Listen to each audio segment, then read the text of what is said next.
урочистому відкритті.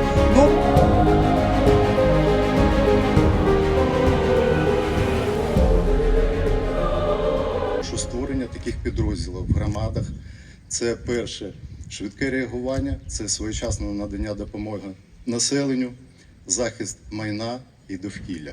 Я громаді бажаю незламності, єдності та процвітання, а нової команді безпечної служби, міцного здоров'я і всього-всього найкращого.